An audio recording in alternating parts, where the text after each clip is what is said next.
TET উত্তীৰ্ণ হলে চাকৰি নাপায়, কাৰণ প্ৰত্যেক বছৰে টেটত ল'ৰা উত্তীৰ্ণ হৈ থাকে। কিন্তু আমি চাকৰি দি যাম। কিন্তু এনেকুৱা কলহটোত যদি তলত ফুটা থাকে, যিমানে পানী ঢালিব পানীটোতো নৰখিব, কাৰণ নিবনুৱা সমস্যা যেতিয়ালৈকে থাকিব তেতিয়ালৈকে কোনোবা নহয় কোনোবাটো নিবনুৱা থাকিব। মইতো 100% সকলোকে সহায় কৰিব নোৱাৰো, কিন্তু এইবাৰ 1.5 লাখ চাকৰি দিছো।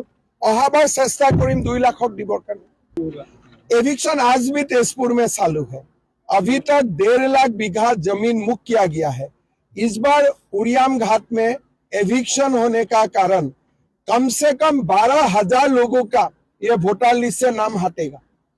नहीं तो ये 12,000 लोग ही सरुपथार कॉन्स्टिट्यूएंसी का परिणाम ही पलट देते थे।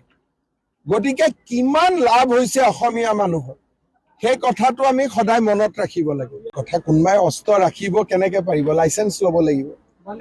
বিনা লাইসেন্সত কেনেকে অস্ত্ৰ ৰাখিব? তাৰটো ফুলজাৰি এটা লোৱাও তাৰ গাত দম নাই, যিটো ল'ৰাৰ কথা কৈছে।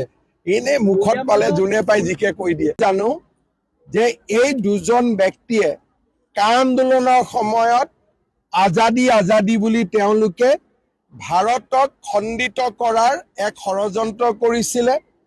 চিকেন নেকটো কাটি উত্তৰ পূৰ্বক ভাৰতৰ পৰা বিচ্ছিন্ন কৰাৰ ধমকি দিছিলে।